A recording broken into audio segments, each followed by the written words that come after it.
I'm extremely honored to introduce Dr. Geeta Narlikar, who is a full professor at the University of California in San Francisco. She completed her undergrad and master's degree at the Indian Institute of Technology, where she also recently was recognized as a distinguished alumnus. And she got her PhD at Stanford in Daniel Hirschlag's group, and then did her postdoc with Bob Kingston in Harvard. She has since starting her lab, and before starting her lab, she's won many awards for both her amazing science and her teaching, which is super cool. And just last year, she was recognized for her amazing work and elected into the National Academy of Sciences.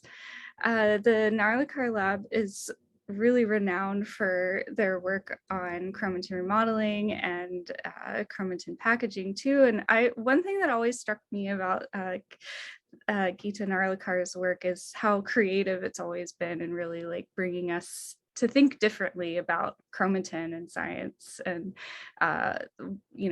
ranging from like plasticity of the nucleosome to, I'll never forget sitting in the Snowbird 2016 meeting where Geeta presented the HP1 phase separation story, and it was just so cool. I was like, wow, this blows my mind. And as you know now, like the whole field has like completely changed, and thinking about phase separation. And so I'm just really thrilled and honored that we're able to hear Geeta speak today in our Fragile Nucleosome series. So thank you so much, and welcome. Thank you, Christine, for that really kind introduction. And I'm delighted and honored to speak in this forum. Two of my students have already spoken here, so this is great. I've heard a lot of great things, and thank you, Annika, for this wonderful talk. So I'll share my screen and hope that everything goes okay. Let's see. Can you all see it? Yes, we can see it. Looks perfect. Great. Okay. This audience doesn't need an introduction to chromatin, which is awesome. Okay. So I'm just going to start out by saying, as we all know, chromatin provides a mechanism to compartmentalize the genome differently in different cell types. And we also all know that this kind of chromatin organization is not static, it is highly dynamic. And one of the major molecular players that make chromatin dynamic are these ATP-dependent chromatin remodeling complexes or machines. And they are at the heart of driving nucleosome reorganization during differentiation and development. And this is one of the areas that my lab is interested in. We're trying to understand what are the biochemical and biophysical mechanisms by which these really cool machines reorganize chromatin. And as all of you also know, a lot of the action of chromatin remodelers happens at the basic unit of chromatin, which is a nucleosome, shown in its full glory in this wonderful crystal structure from Carolyn Luger and Tim Richmond's paper more than 25 years ago now. Okay. As you can see, it has 150 base pairs of DNA wrapped around an octamer of histones. And for the purpose of this talk, I'm going to simplify this structure into this cartoon, where I'm going to show the H3H4 tetramer as this little rectangle in yellow, and the two H2H2B dimers as these blue caps on either side. Now, today's story deals with one remodeler, INO80, and I'm going to share with you our finding of a new activity for the INO80 chromatin remodeling complex. And the story takes us into transcription. So it's a really nice theme today. We started with transcription and we're continuing with transcription. But unlike Annika, I'm going to kind of skate on the surface of transcription. So, and again, we're going to talk about yeast, and this is kind of the promoter architecture of nucleosomes in yeast. And based on the work of several labs, what we know that if you look in Cerevisiae and you map nucleosomes, that you have this stereotypical organization. You have a nucleosome depleted region, which contains the transcription start site, which is then flanked by well-positioned nucleosomes on either side. The nucleosomes in the gene body are given plus nomenclature, so +1, +2, +3. The nucleosomes behind the promoter are -1, -2, and so forth. So this is the stereotypical architecture in most yeast genes. And some of this is, I understand, also seen in mammalian systems. But as again, this audience knows, this is not the case when transcription is going on. There's a lot of dynamics happening.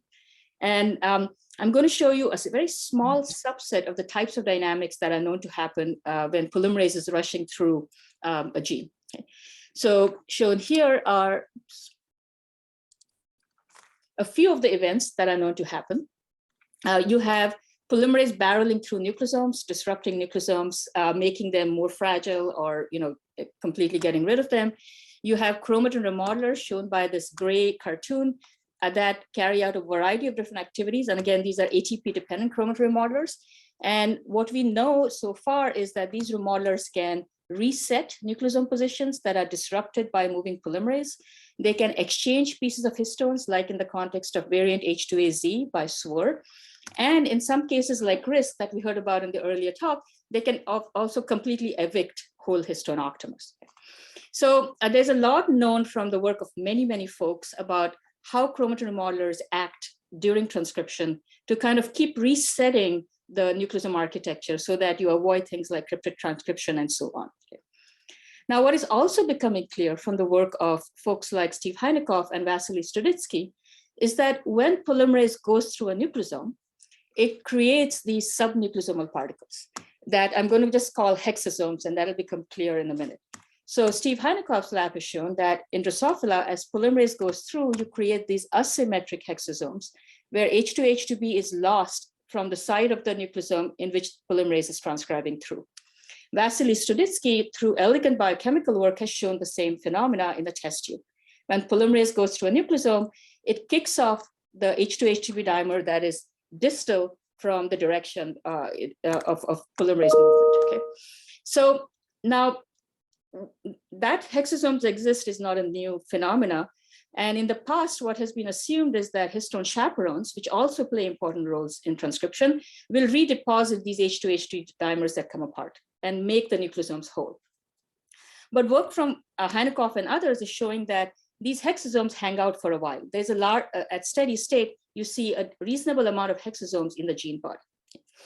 So this made us wonder, do any of the chromatin remodelers act on hexasomes? So in other words, who takes care of hexasomes? Who takes care of hexasomes that are disrupted and slid by polymerase action?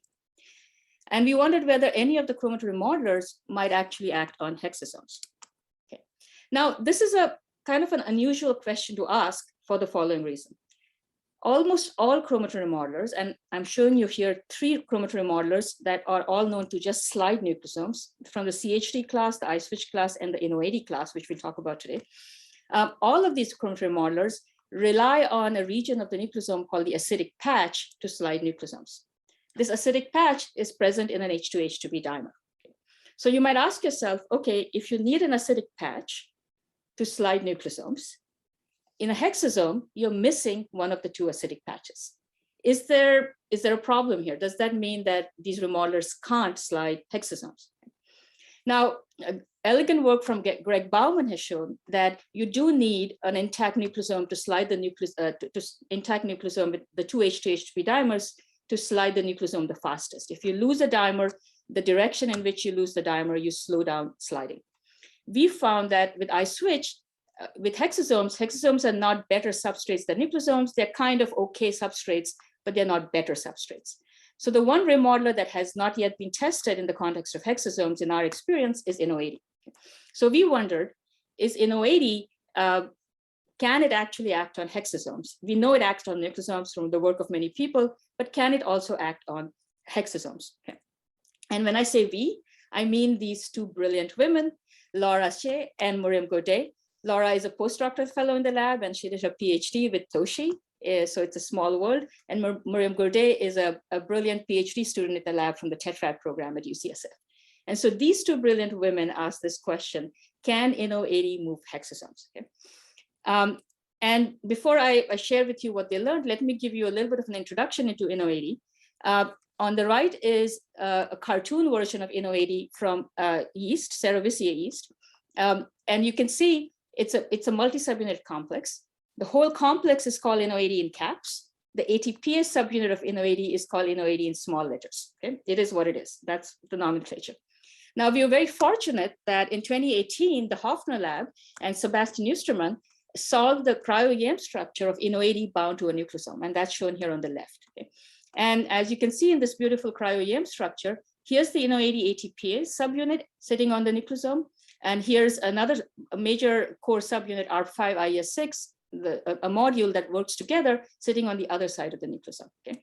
So we thought, okay, there's a high resolution cryo-EM structure, and that can be a guide for us to actually understand how INO80 acts on both nucleosomes and possibly hexasomes. Okay.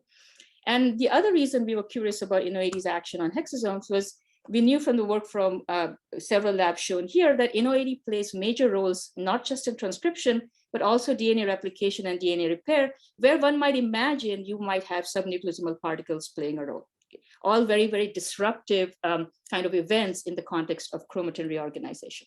Okay, so one of the first things, early experiments that Laura and Miriam did was they asked, okay, if we delete the INO80 ATPase in cerevisiae, do we see any changes in the positions of hexasomes in gene bodies? Now, this experiment has been done before in the context of looking at nucleosome position, so we're not doing anything new in terms of technology. It's standard technology. And we teamed up with Vijay Ramani, my colleague, and another graduate student, Camille Moore, who's a now joint graduate student within Vijay's lab and my lab. And together, what we did was we mapped the locations of not just nucleosome size fragments, but also what we thought would be hexasome size fragments. Okay, so this is a standard process. You map the locations of fragments protected by MNAs. You computationally size select not just the 150 base pair protected fragments, but also fragments that are slightly smaller, 100 base pairs, and then compare the footprints in both wild type cells and cells lacking the INO80 ATPase subunit. And what I'm going to show you next is a metagene plot of looking at just the footprints of 100 base pair fragments. What I'll tell you, but I won't show you, but I'm happy to share later, is when we mapped the locations on the 150 base pair fragments, we got data consistent with previous studies. So we were happy that we could reproduce previous studies in terms of the effects on nucleosome positions. So I'm now showing you just the metagene plot for hexasome positions. And so here are the normalized reads on the y-axis. And on the x-axis, you have organization of the positions of these particles based on this nomenclature. So +1, +2, +3 is within the gene body, and -1 is behind the transcription start site. In blue is the data from the INO80 delete. In red is the data from wild type. And even from this distance, you can kind of see there's a change in the patterns of these footprints for hexasome sized particles. It's better visualized when we zoom in and we look at two different parts. The +1 nucleosome, which is the first nucleosome that the polymerase encounters when it starts transcribing. And here what we see is that in the mutant, the nucleosome position is kind of less well positioned. It's no longer tight, it's more spread out. So the positioning is somewhat messed up. But when we go into the gene body, what becomes more obvious is that if you look at the +4 position, which is further here, so this is where you would have much more disruption as polymerase is going through. We now see that in the absence of the INO80 ATPase, the fragment of the size of the hexasome has moved towards the promoter. Okay? And so you might imagine that what INO80 might be doing is, as polymerase is moving through these hexasome-sized particles or creating these particles, it's resetting these particles back into their proper position. Okay. So this was kind of exciting because this told us that at least in cells, INO80 has some role in regulating the positions of hexasome-like particles, sized particles. Okay. But then, of course, the next question is this a direct effect? Is INO80 directly acting on hexasomes, or is this an indirect effect through the action of other players in transcription? And so to do that, what we decided to do was to directly test whether INO80 can act on hexasomes. Okay. Now, before I show you the data on hexasomes, I want to give you a little bit of background on what we know about the enzymology of INO80 on nucleosomes. So we have previously shown that if we take purified INO80 from cerevisiae and give it nucleosomes and vary the length of the flanking DNA or the linker DNA coming from the nucleosomes, that the ability of INO80 to slide these nucleosomes is very sensitive to the length of the linker DNA. Okay. And so shown here is some of the data from one of our prior publications, where on the y-axis you have a rate constant for sliding determined by a Fred-based assay. And here you can see that if you have an 80 base pair linker on the nucleosome, INO80 can slide nucleosomes on the order of minutes with rate constants of 3 per minute. But as soon as you cut down this linker DNA to 40 base pairs, now the sliding becomes really slow, and it slides these nucleosomes on the order of hours. Okay? Now, minutes is compatible with polymerase, compatible with the timescales of transcription. Hours is not. Okay, so why is this important? It's important if you look back and look at the spacing of nucleosomes in yeast in the gene bodies. What is clear from, again, the work of many folks who really carefully map these nucleosome positions is that the linker lengths between nucleosomes in gene bodies are even shorter than 40 base pairs. They're on average about 20 base pairs. Okay? So that kind of raises a quandary. We know in vitro that INO80 has a really hard time moving nucleosomes when the linker lengths are really short. Okay? And here we are about to see whether INO80 can slide hexasomes with linker lengths that are compatible with gene bodies. We really didn't know what to expect. We kind of went in and said, okay, let's give it a shot.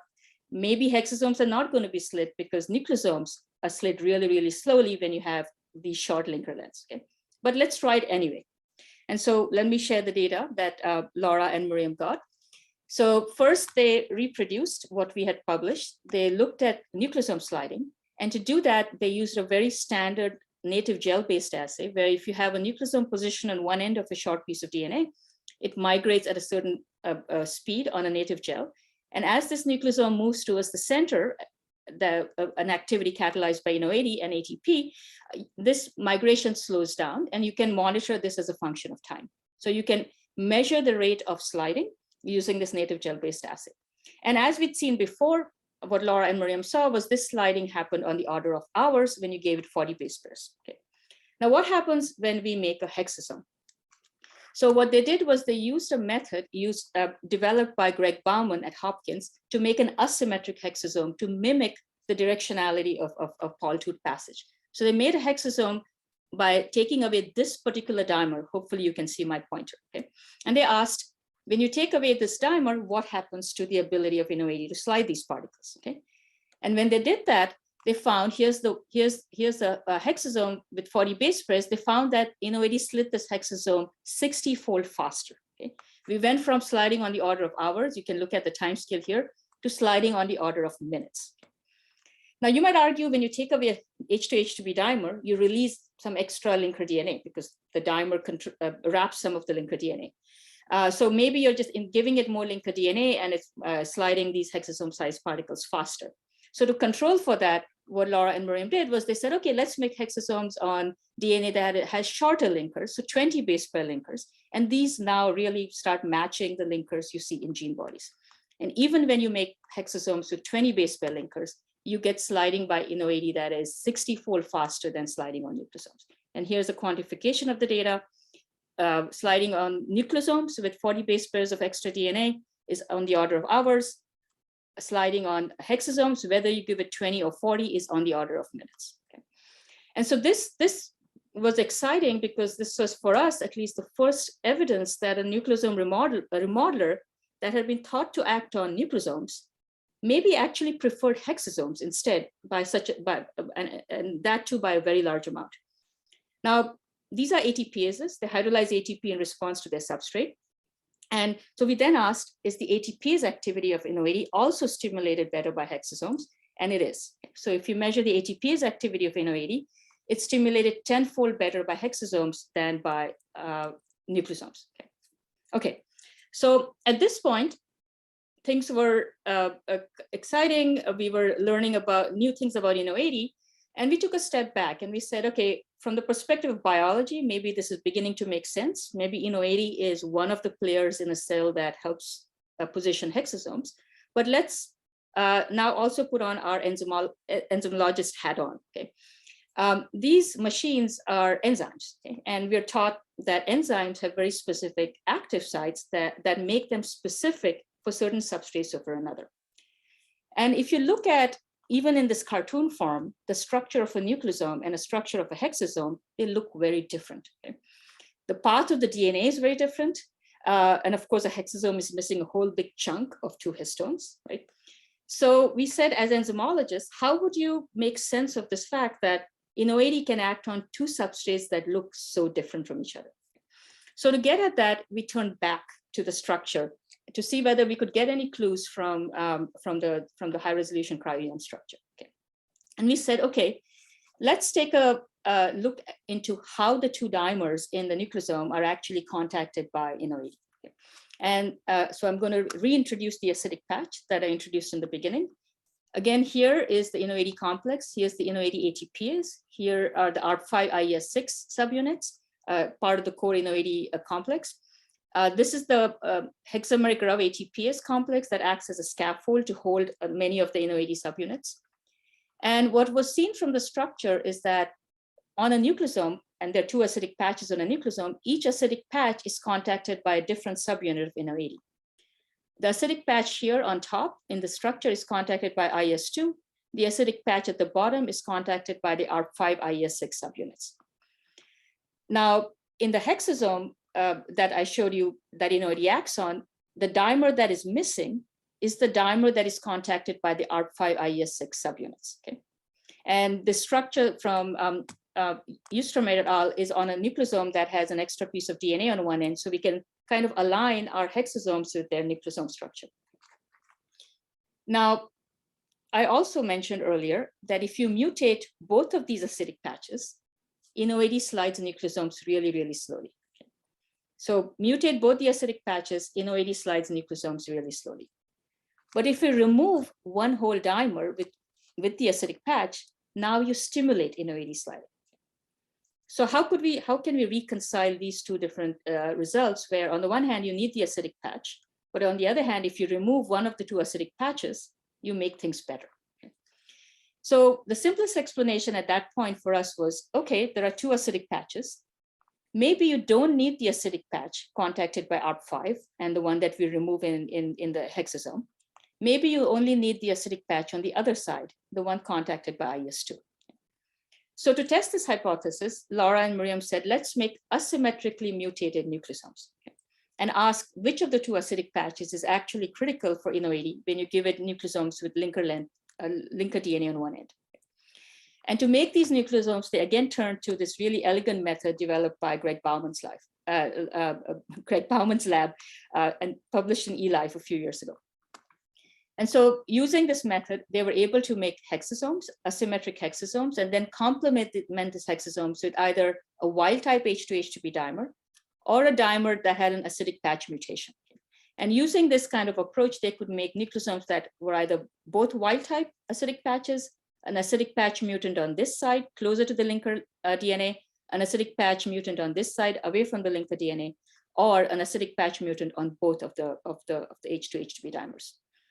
And to orient you, again in this cartoon, this is the acidic patch that is contacted by ARP5, and this is the acidic patch that is contacted by IS2.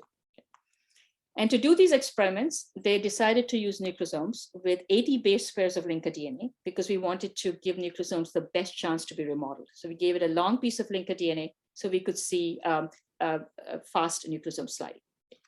So with the substrates in hand, they did nucleosome remodeling experiments. And this is what they found. Okay. When you mutate, and I'm just showing you the rate constants here on the y-axis, based on the native gel-based assays that I showed you earlier. So if you mutate both acidic patches, the rate constant for sliding goes down about 100-fold, as we've seen before.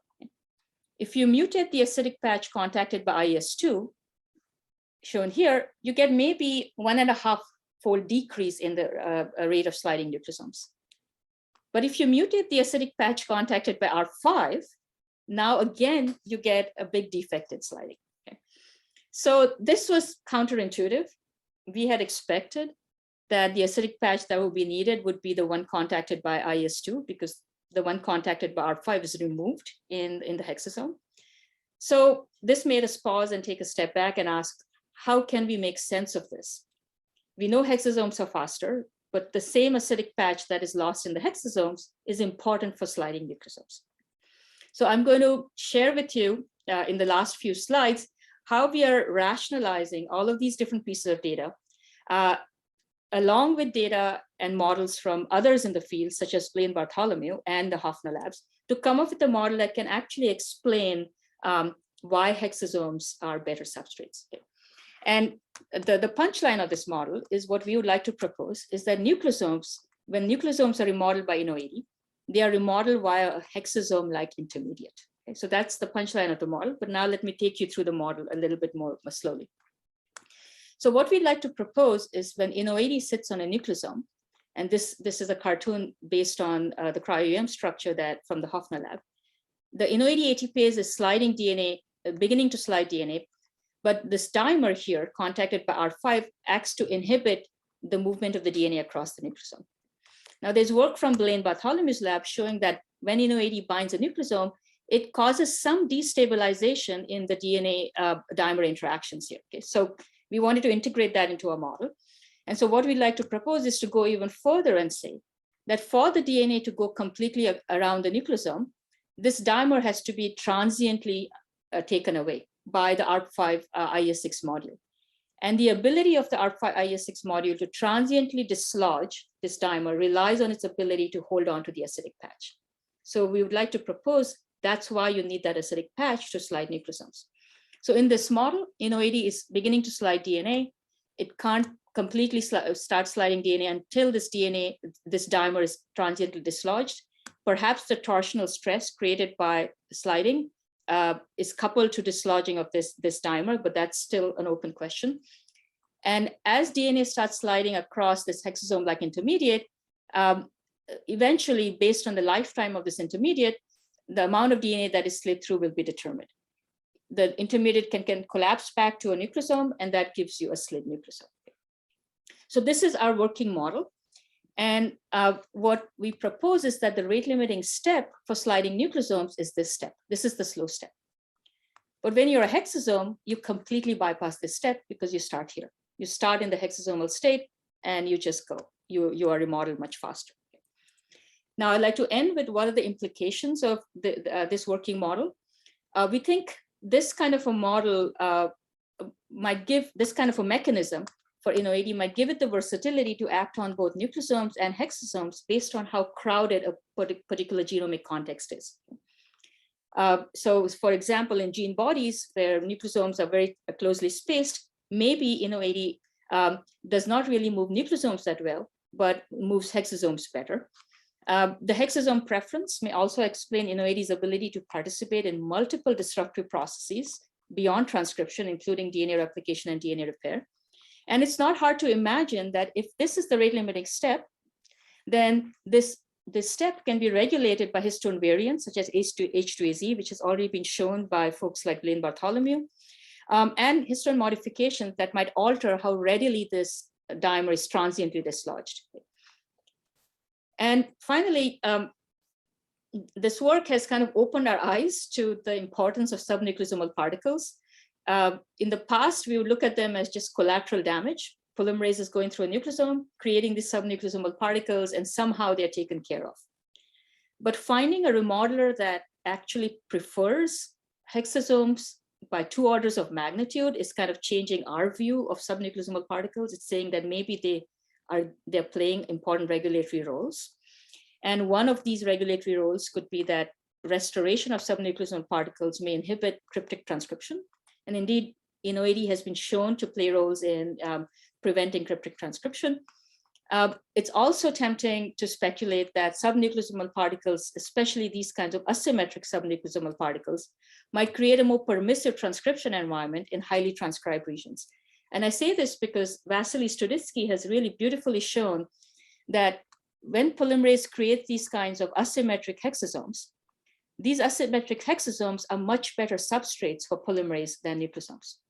And so one round of transcription can create these, in principle, create these asymmetric hexasomes so that the next round of transcription can happen much faster. But what is nice about this kind of hexasome-based model is that you're still maintaining enough histone content to maintain the information provided by histone modifications. And finally, it's not hard to imagine that histone chaperones, which have been known to play critical roles during transcription, may collaborate with remodelers like INO80 to promote sliding of nucleosomes.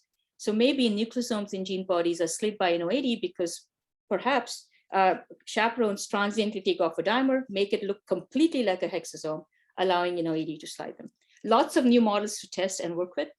And with that, I wanted to thank the folks who did the work. I want to first give a big shout out to Coral Zhu. She was a graduate student in the lab, and she's the one who decided to work on INO80 when nobody else in the lab was working on it. She said, I want to work on a new Chromatory modeling machine. And because of the heavy lifting that Coral did, and she made a bunch of fun discoveries with INO80 herself, but because of the heavy lifting that she did, Miriam and Laura could go even further and discover this new activity of INO80. And in their work, they were helped by Nathan Gamara, a former graduate student in the lab, Elise Munoz, a current graduate student in the lab, and Steph, a former postdoctoral fellow in the lab. I also want to give a big shout out to the whole lab here. I know that the last 2 years have been super hard for most people, except perhaps a few billionaires. And these brilliant and caring folks in the lab, and including our co-mentored postdocs and students, they really made it possible for us to support each other and help us do the best science possible despite the challenges of the pandemic. So a big thank you to the whole lab for being troopers and really supporting each other to do the best science possible. A big shout out to Vijay Ramani and his lab, and to Camille here, who should also be on this side because she also contributed to the INO80 story, and the Bauman lab for helping us with the methods for making asymmetric hexasomes and funding. Thank you. Thank you so much. That was a beautiful story. It's really cool. It's amazing how much faster INO80 can move those nucleus or hexasomes.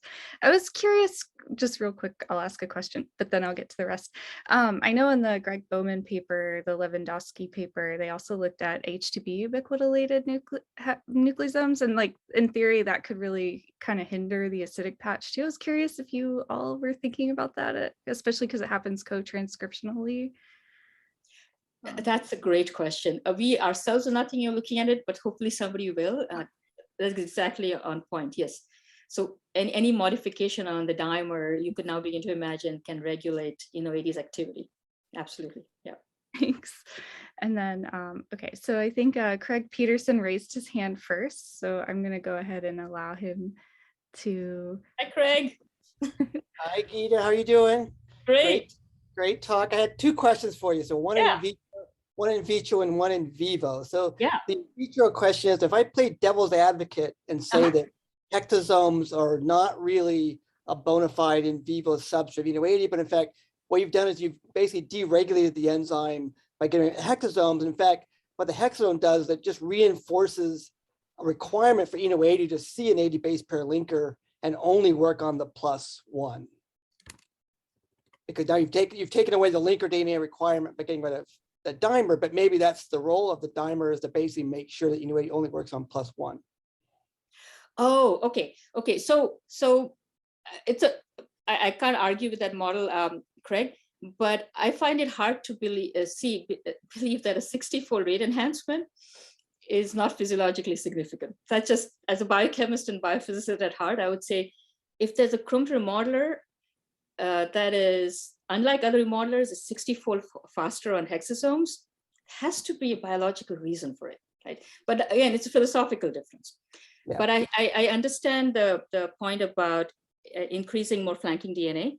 But again, it's not as simple as that, right? Because even when we remove the dimer and we shorten the flanking DNA, it's still fast. So to me, it's almost I would say, to kind of also play devil's advocate, if that's okay, Craig, I would go the other way around and say nucleosomes may be the substrates that are being regulated, and hexasomes are the bona fide substrates, and you want to make sure nucleosomes are not slit too fast.